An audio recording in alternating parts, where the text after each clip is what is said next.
Another sexual deviant and predator. Guys, let's watch it react.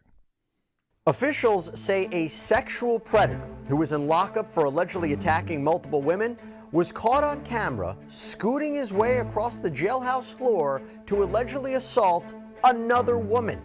You gotta see this video, and we're gonna break it down from multiple angles with prison consultant Justin Paperny. Welcome to Sidebar, presented by Law and Crime.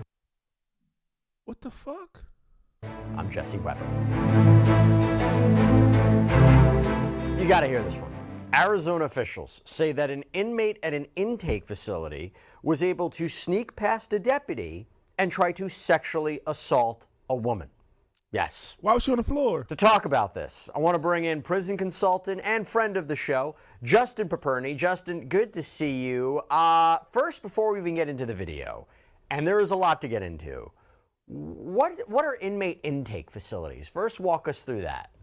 Well, when you're taken into custody, there's a whole process. You are going to get naked, or as they say, squat and cough, to make sure you're not smuggling anything in. They'll ask you tons of questions. They'll give you a prison uniform. They'll drug test you. You'll go through a breathalyzer. And after several hours, at times through segregation or sitting in a little hole waiting for them to come back and forth, they'll process you in. And several hours later, there you are sitting in prison. The intake process can be anywhere from an hour to several hours, depending on how many people they're processing.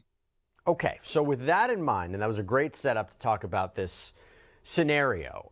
So this happened back in April, and the Maricopa County Sheriff's Office just released the video. There are multiple camera angles that show us different views of this alleged sneak attack. So first, a little bit of background here. We have 29-year-old Justin Avery. He was at the intake, transfer, and release facility after he allegedly assaulted 5 different women in public places on the Arizona State University campus in Tempe. He was arrested outside of a library. He crazy and he has no impulse control. Prison's the place for him.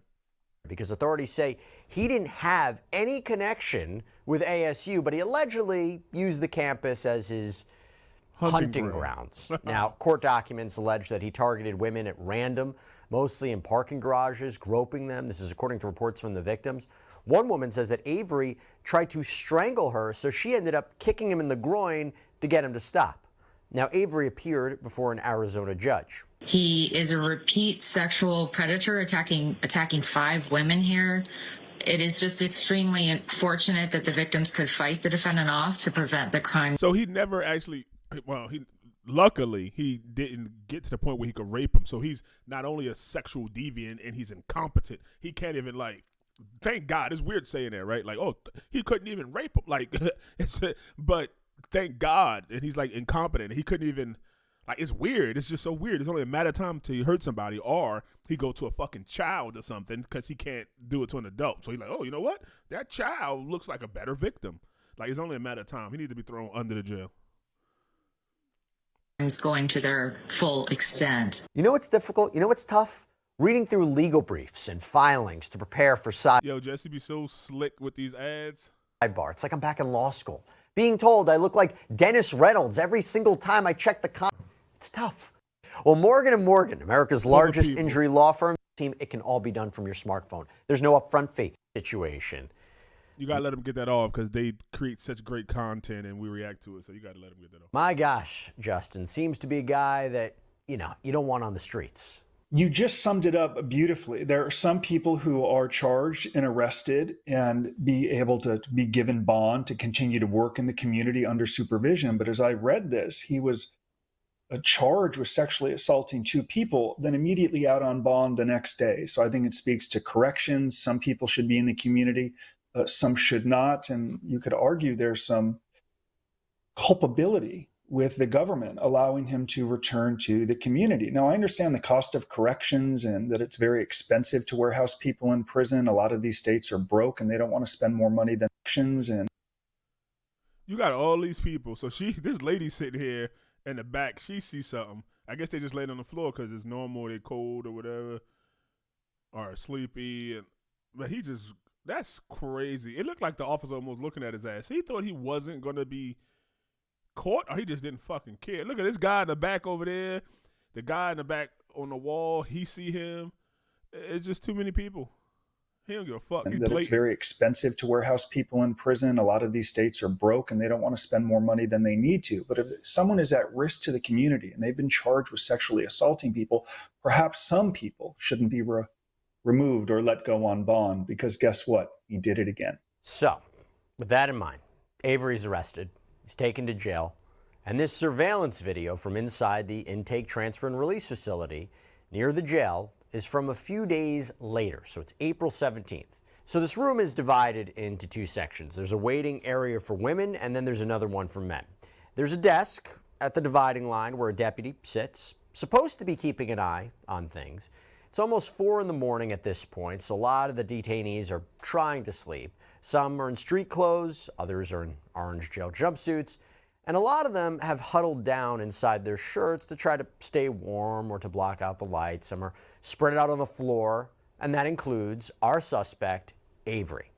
So Avery, as you see in this video, seems to get up off the floor, stretches, appears to wait for one of the deputies to leave the room. Then he sits down and slides out of view of the deputy, allegedly crawling and pushing himself backwards around the desk. He appears to get away with this for a little over a minute as he pushes himself toward a woman in white who's trying to sleep on the floor of the woman's side of the room. Then you have other cameras. They give us a view of Avery getting closer to the woman before he appears and allegedly starts to pull his pants down and expose himself. Now, there are other women sitting in the same area. One appears to be asleep on the floor while the other is in a chair. It's unclear from the video if she says something to Avery, but he seems to put his finger to his lips in a be quiet gesture. Court documents say the woman said, "Hey, get off of her," and that's when Avery allegedly shushed her. Oh, so she said something at least. Like, God damn, at least there is a God. And that is when the deputy looks up, realizes what's going on, realizes that Avery's on the wrong side of the room, and as soon as he's spotted, Avery appears to stand up, pulling up his pants as he walks away from the woman on the floor. According to court documents, he later admitted he planned to rape her. So the deputy pulls out restraints. That lady had to be out on that floor. Has a conversation with Avery for a few seconds before more deputies show up, put the cuffs on him. Avery seems to resist a little bit as they take him to another part of the facility. So, Justin, I am made of questions. First question I have, why were no restraints put on him? Or is that not what happens in these kind of intake facilities? Sometimes they happen. It would be a discretion of the correctional officer. Clearly, there was a breakdown. Someone didn't think that it was necessary. So that's breakdown number one. We can go on and on. Two, there aren't that many prisoners inside of that detention center, which tells me it shouldn't be that hard to oversee them. Three, you can look to the makeup that you have male prisoners so close to female prisoners. That's fine if they're nonviolent offenders. You'll see that in halfway houses across the country, male and female prisoners inside of the same institution, living 15, 20 feet from one another. But when you have alleged sex offenders so close to women, it's a problem. So I suspect they're going to go through protocols, look at all of these breakdowns, including holding correctional officers accountable. And there does have to be consequences for correctional officers here. Without consequences, Jesse, then it can just continue. It's going to happen again. It should have been at least two in there at all times, one behind the desk, the other one walking around or doing something. Someone needs to be held to account. A woman suffered. They're supposed to be protected while inside of detention. And if anything, she's continued to be victimized. And I hope this person who's going to be in prison for quite some time gets some mental health training, some correctional, some benefit, some education. Fucking blatantness of him to say, he ain't really stop. He ain't hurry up and get up. He said, that's crazy. On the inside, because it's likely he's not going to get a life sentence if he pleads guilty. There's no chance. So a lot of breakdowns here.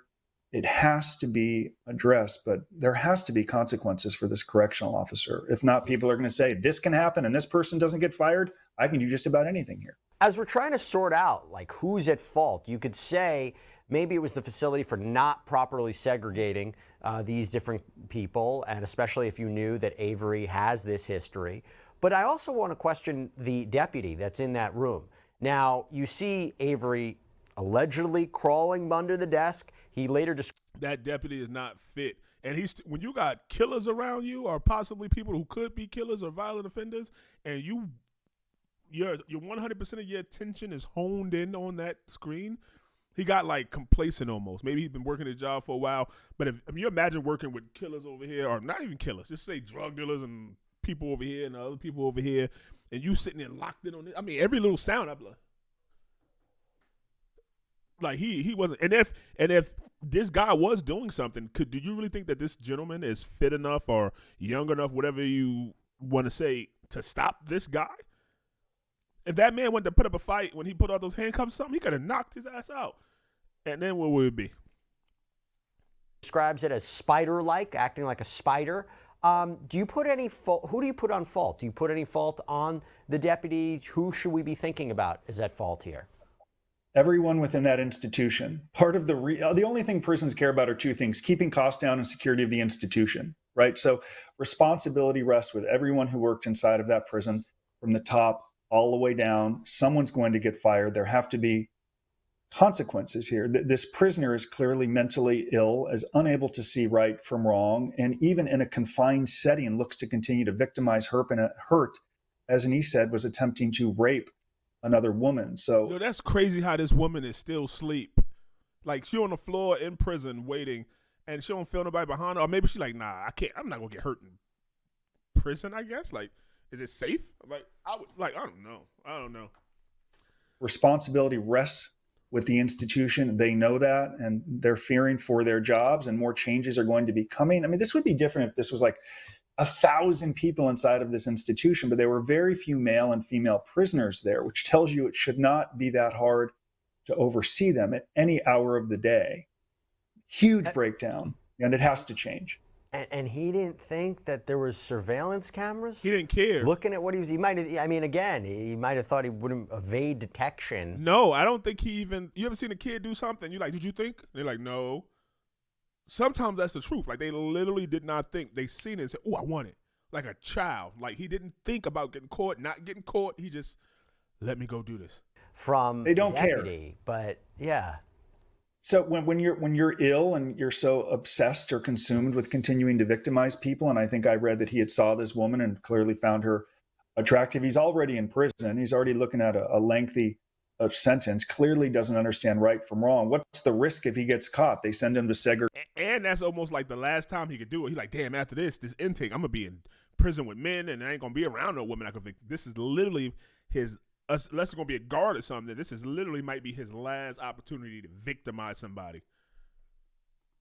Sad. Segregation, someone he could care less about that. The reward was very much worth the risk, and he might have been studying that prison, looking at the lack of protocols, the breakdown. Might have noticed this person kind of goes off the grid or falling asleep at 4 a.m.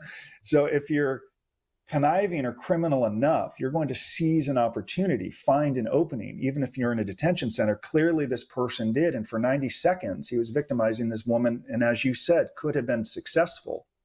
Has to be changes.